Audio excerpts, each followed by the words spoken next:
welcome back to my channel. Today we're going to talk about 5 health and fitness myths that drive me crazy. I'm here to preach the truth.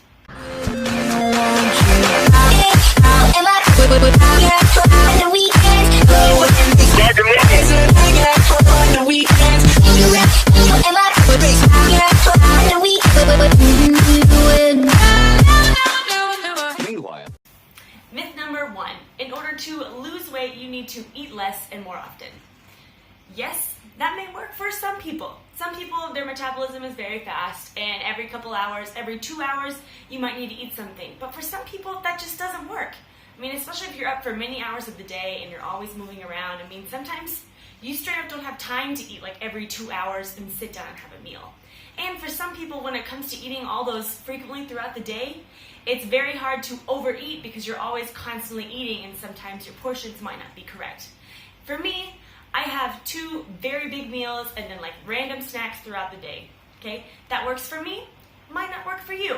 But do not think that because if you want to lose weight, you need to be eating smaller portions every hour and a half, 2 hours, 3 hours. Don't worry about it. You have to figure out what's best for you. To go on along with that, myth number 2, in order to lose weight, you need to eat less.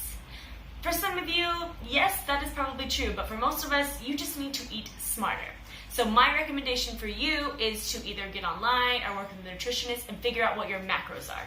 Macros are your carbs, fats, and proteins that you eat in every single meal. And you need to figure out what that number is by the end of the day, how many macros you need to be eating. Now, I know that sounds confusing, but I promise if you do your research, I'm going to leave a link below that will give you guys a survey to figure out your macros. And then from there, you can figure out exactly what your meals need to look like and exactly what the nutritional content needs to go into those.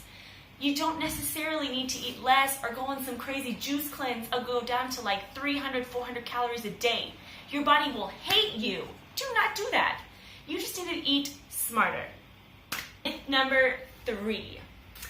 To lose weight, you don't need to lift heavy. Now, for some people, that might work. You can do all the cardio in the world and eventually get down to a slimmer weight. But in order to maintain a nice weight loss without making you go crazy and having to eat really, really clean all the time, you want to get on some lean muscle mass. And how do you get lean muscle mass? You lift, and you lift heavy. I feel like I talk about this in every single one of my videos. You guys, please, please, please, pick up those heavy weights, yeah, and your body is going to look so great. You're going to get nice muscle definition, and when you eat, you're going to burn more calories that way because muscle burns fat. So, if you want to do it the easier, well, not the easier way, but if you want to do it the quicker way, then yes, do some cardio, absolutely. I've talked about that many times, but you also need to be picking up the weights and building some muscle so you can burn more fat more efficiently. Myth number 4.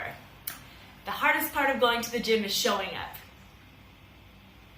That is true 10% of the times. Yes, sometimes the hardest part is putting on your shoes and walking outside the door. But the hardest part of going to the gym is lifting or doing whatever you're doing in the gym. That should be the hardest part. Yes, showing up there, and if you're working with a personal trainer and you're just going through the motions, they say to do 5 sets of 10 reps here and then go on the cardio machine here. Sure, you can do that. You just showed up and you did the work. But are you going to see the results that someone that has this amazing transformation photo has? Absolutely not. Because the gains that you're not getting in the gym are the ones that are up here. What people don't understand is, yes, you can get muscle gains in the gym, but the biggest thing that I have gotten from the gym is my self-confidence. If I'm able to push myself in the gym and able to hit new numbers, and I'm able to push myself a little bit harder every day or every month, I'm able to push myself into other parts of my life, like in my job and in my career and in my side business and in my relationships and with my family and with traveling. There's so many things that the gym can carry on into. And if you go into the gym and you have the mentality of, I'm going to push it today no matter how tired I am and I'm really going to push my mind, you're going to get way more gains out of it than just the muscle. So don't just show up. You need to show up and do some work. And myth number 5, creams and diet pills will get rid of cellulite. Let's talk about cellulite for just a second. Okay, cellulite for women is inevitable. It's going to happen, and you're more than likely have it on your thighs, on your stomach, on your arms. I mean, it could be anywhere. And that's not your fault. You can be doing everything right and you still have cellulite, because we're women and we need to hold on to fat cells more than men do, because we carry babies. We have different things going on than the male does. And so yes, you compare yourself to your boyfriend or to a male or to some perfect fitness model that you see on Instagram. But the reality is everyone has cellulite. So get that in your mind first before you're so obsessed with losing it. Now, cellulite is fat deposits on your body that it has developed over time. And the best way to get rid of cellulite is to A, lift heavy, B, make sure you're eating a clean diet and really eating those clean and raw vegetables, and 3, drink a ton of water, because all of those things are going to help flush out and smooth over that cellulite. Yes, maybe you have done some kind of procedure where the cellulite does kind of fade away, but what happens in 2 weeks when you're just going on your day and you're just doing the same thing over and over again and having a diet soda and going out for cocktails and having beers or eating fast food?